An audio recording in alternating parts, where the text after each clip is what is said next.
I'm your host, Peter Komendowski, and welcome to Surviving Bad, where we explore stories of survival, hope, and inspiration. Today we talk about the curiously dangerous habit of vaping and how it's unleashed a new generation of smokers, and also how the Iowa Department of Health and Human Services, IDHHS for short, prepares to take on the resurgence of youth smoking and vaping with Quitline Iowa. Our guest is Tabitha Girdner, Quitline Program Manager for IDHHS. Tabitha, welcome to the show. Tell us a little bit about yourself and all these great things happening. Hi, Peter. Thanks for having me today. So like you said, I work for the Department of Health and Human Services. I specifically work in the Tobacco Use Prevention and Control Division here.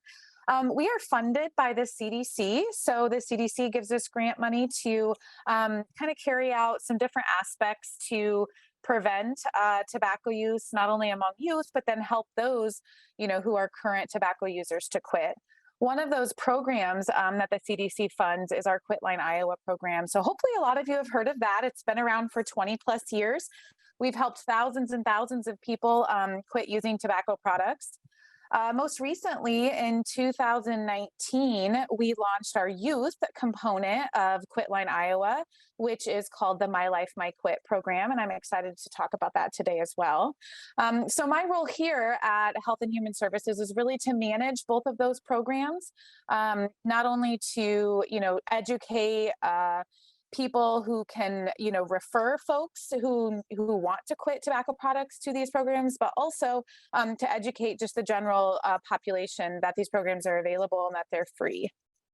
In Iowa, we were doing such a great job on smoking. When finally the word came out, and it may have taken some years, but we had been driving youth smoking down, adult smoking. We were just like exemplary in helping Iowans get healthy. Then this vaping thing caught on, and boy, it was like wildfire. It came on so fast and so quick, and all of a sudden set us back a little bit, where we have more kids starting, more adults using, and it opened the door to a lot of things. Now, how did that happen from your point of view, looking at the programs you have? Was this sort of a surprise that this come out of nowhere, just like it feels to most of us? Well, I kind of think so. I think about back when e-cigarettes were first developed, 2004, 2007-ish in China. They made their big debut here in the US before 2015, but when they got popular was when Juul kind of hit the market. And there's a couple of reasons, why Juul was so big and prominent and why it felt like we were kind of just smacked in the face with this youth vaping epidemic. And that was because Juul used a lot of the same marketing tactics that big tobacco companies used, 20, 30, 40 years ago to get those smokers, and chew tobacco users on board. They used the same, ideas and tactics out of that playbook for vaping and e-cigarettes. Interestingly enough, with Juul and just big tobacco companies in general, they introduced e-cigarettes to the market as electronic vapor or vaporizers, so that they wouldn't be taxed the same as traditional combustible tobacco products, because technically they're not combustible tobacco products, and also using the term vapor because it doesn't fall under the same laws, regulations, and policies that smoking falls under, which is why our Iowa Smoke-Free Air Act, which I think next year it'll be 15 years that it's been that we've enacted that, doesn't include e-cigarettes or electronic smoking devices because it's not classified as a combustible tobacco product. So I feel like, Juul and other big tobacco companies that introduced these products to the market back in 2015, they were very precise on how they were going to do this so that it wasn't going to, be affected by those same laws, policies, taxes that traditional tobacco products were. And, then we kind of saw how Juul used a lot of marketing practices, like their sexy, trendy, cool advertising. They sponsored many cool, trendy youth events like Fashion Week in 2013, specifically, where they were handing out free products to attendees. There's been a lot of speculation against their marketing tactics, and actually they were just sued, $438 million, I think, because of their tactics against youth. So I think that's kind of, was the beginning of it anyways. We've had scientists on the show talk about this idea, especially because of the other substances that can be used in vapes. That the fact is that they're listed as non-combustible, but actually they are combustible products. They have an electronic, heater that burns the products. It's just maybe smokeless in some context, but they're just as combustible. And the research on the vaping content of vapes showed many, many more hazardous chemicals than even cigarettes. So this is a really sort of funky loophole in the law where it's considered non-combustible, but it's actually got a heater and it's burning stuff. How do you, how do we look at that? Is that something that has to change in policy and legislation? Or how do we clarify that for people? Well, there's so many aspects to that. I think, so for a lot of different electronic smoking devices, they have the atomizer in it. So there's a battery, there's an atomizer. And then, of course, you have your juice, your e-juice, so to speak, made up of who knows what, because that's another issue that we'll have to talk about in a different segment, all about FDA regulation or lack thereof. And, I think it's tough, right? Because who defines what that means? And right now it's legislatures who define what those products mean. And I think, there's just a lot of education we probably need to continue to do to not only our legislatures, but also just, folks in general living in Iowa on these products. We're going to take a short break and we're going to continue our conversation with Tabitha from Quitline, Iowa, and all the other work she's doing on behalf of Iowans. See you after the break. You don't want to miss this.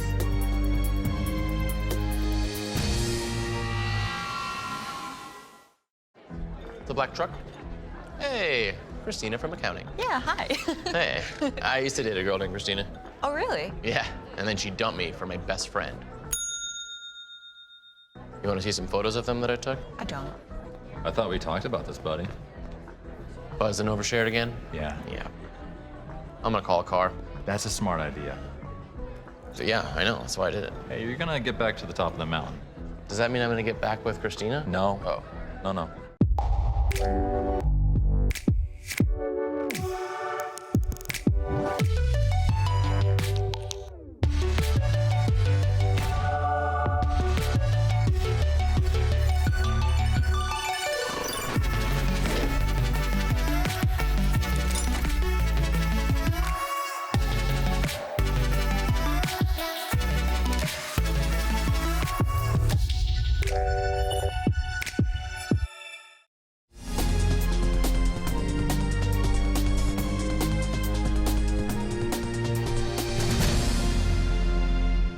Welcome back to Surviving Bad. We're with Tabitha talking about the sort of explosive growth of vaping by children, the smoking risks, and what needs to be done to turn things around and keep Iowa kids healthy. Tabitha, you've had a unique view on these changes.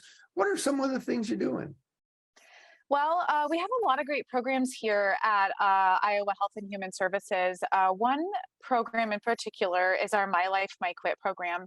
So My Life, My Quit is an extension of the Quitline program, and it is a youth tobacco cessation program, really targeting those youth who are addicted to vaping. We have just seen an increasingly amount of youth over the past, 3 years specifically, which was shortly after the Surgeon General, deemed youth vaping an epidemic in the fall of 2019. And we really, as a state health department, were like, how are we going to help? We kept getting calls from schools and parents, like, what do we need to do? We don't even know anything about these products. There's still so much to learn. And so we kind of went searching, and thank goodness our Quitline program, the vendor offered up this My Life, My Quit program. So My Life, My Quit's great. It's for youth who are 13 to 17 years old.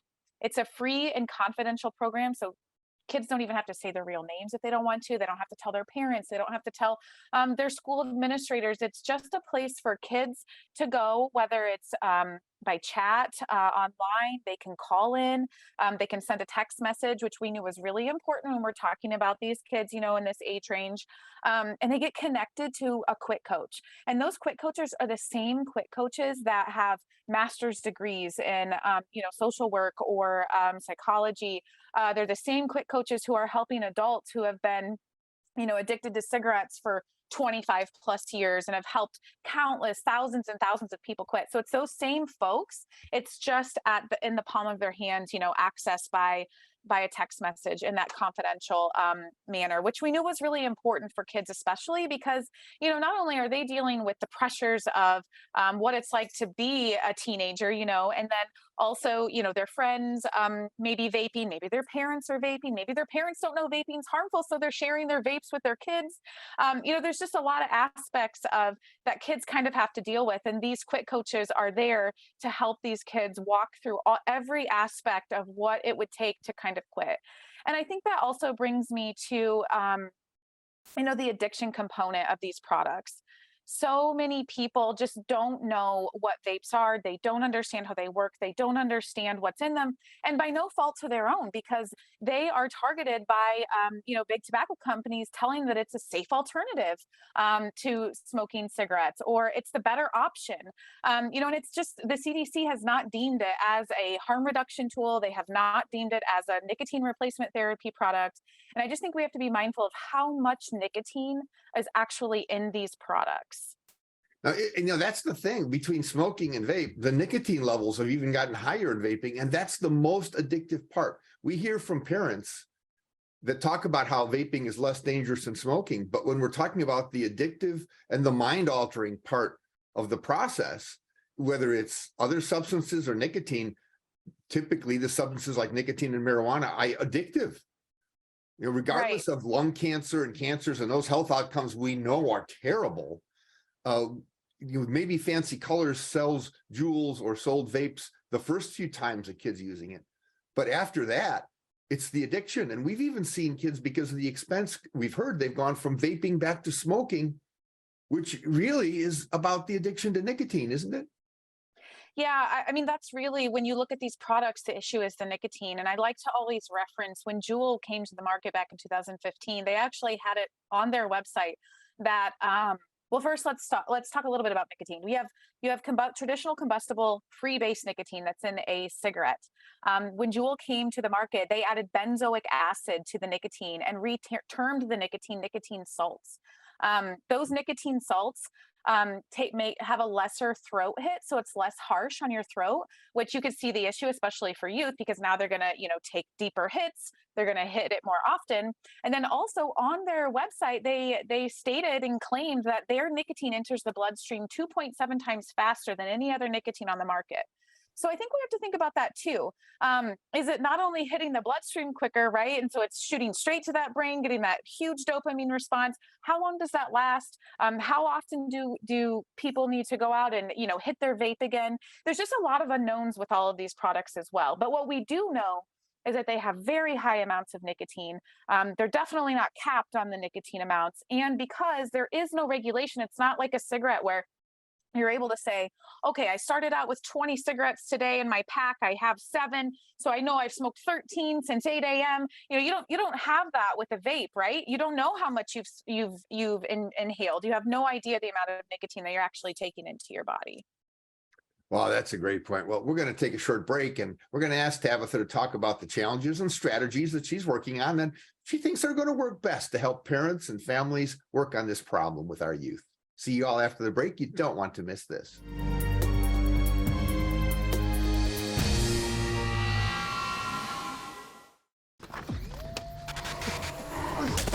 Multiple studies have shown that marijuana can slow both driver reaction and response time, which can be really dangerous. He's here. He's here. Wait. What? I can't drive. Why? My. Oh.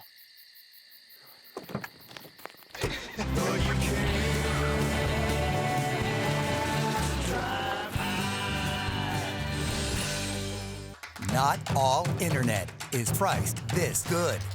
Switch to Extreme and go super fast for as low as $19.99 a month for a year. Oh yeah, hook up your home with powerful Wi-Fi, 99.99% reliability, and speeds that are FCC proven to be faster than advertised.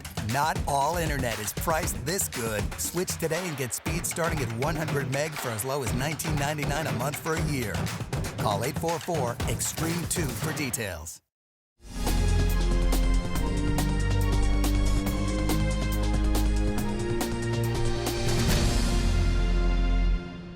Welcome back. I'm your host, Peter Komendowski, and we're talking with Tabitha about the risks of vaping and smoking and what parents need to know and what she thinks needs to be done to protect our children from the risks of these dangerous nicotine levels.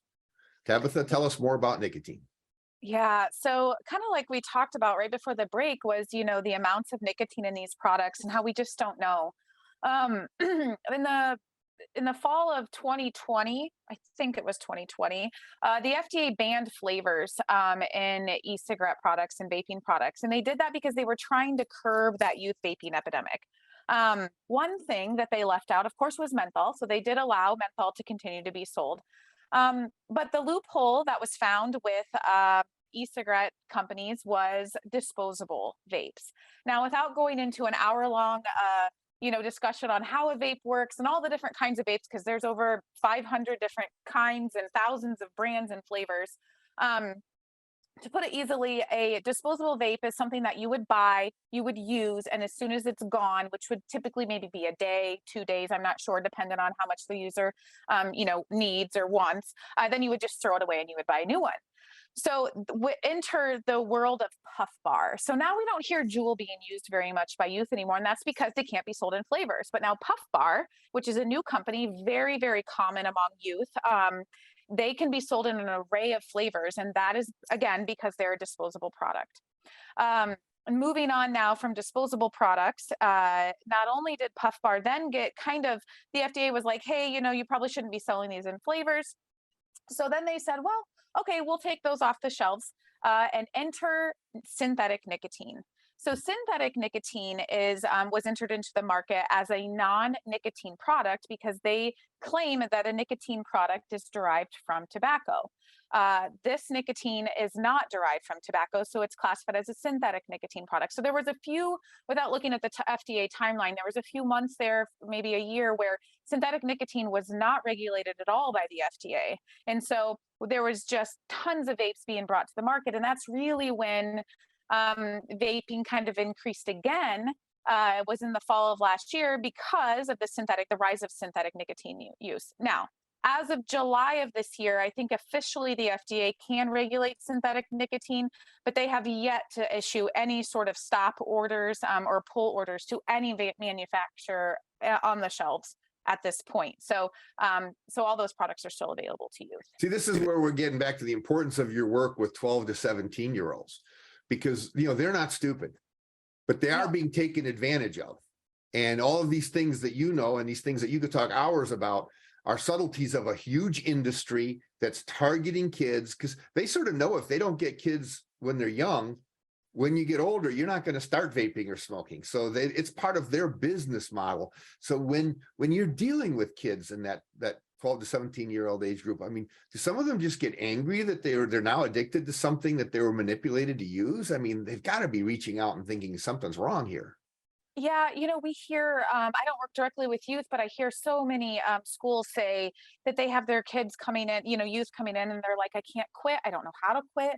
I have, anxiety, depression, and there has been studies most recently linked, to the anxiety and the depression directly related to kids who are vaping, and probably because of the the addictive manners of the nicotine, and being able to use these products throughout the day because they're very discreet. One data point I do really like to talk on is 41%, this was just recently done for 2021 YRBS, of 11th graders who have vaped were 14 or younger the first time they vaped. So that's almost half of all 11th graders who vaped tried before they were 14. And so that just shows right there that we really need to start intervention. We need to start education, that younger grade level, so that these youth are aware and educated on the products, before they get, meet up with them or see them or see them being used by other teens or even adults. What are some of the long-term health impacts of nicotine use on kids? I mean, does it affect them academically, athletically? What are some of the things that turn out to be a real bad idea here? Well, I mean, I would say the main one is nicotine can directly affect how the brain forms synapses. So, and I never say that word correctly, but nicotine directly affects the attention disorders, in the brain and its ability to make those connections. So that right there should be enough to be able to tell you that the brain isn't fully functioning until 25. We know that. And so it has direct harm on our growing brains, especially of our teen and adolescent youth. So any parent with a teen that's dealing with any attention deficit disorders or anything should certainly see this or hear this as a warning sign that nicotine should not be part of that game plan. Exactly. And what I like to say to those parents too is, reach out to your local pediatrician, ask them, how can they get help? Understand that, your kid has seen all of the advertisements, whether it be from TikTok or Snapchat or their friends. I have 3 teenagers of my own, and they see their friends selling jewels or vapes or whatever it is on their Snapchat links, because they're trying to make money or whatever. Just keep an ear open so that you can kind of listen to them, and then try to help them find those resources, whether that's sending them to My Life My Quit or Quitline, or reaching out to their local pediatrician for help as well. We're going to take a short break, and we're going to ask Tabitha to share some final comments, insights, and inspiration. You don't want to miss this. See you after the break.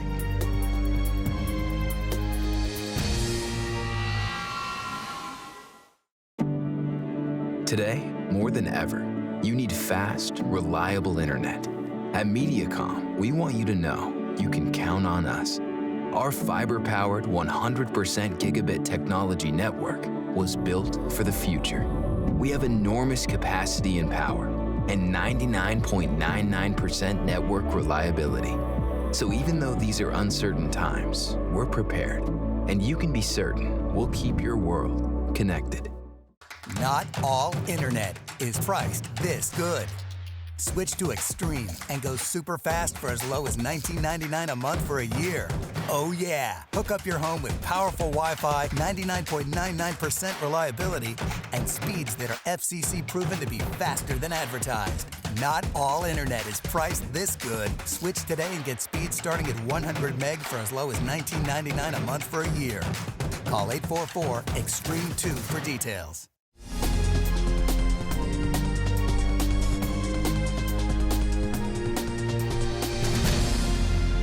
Welcome back. Today on Surviving Bad, we're talking about the dangerous habit of vaping and how it's unleashed a new generation of smokers, and also how Iowa Health and Human Services is trying to help heal and ultimately prevent smoking and vaping of nicotine and other substances.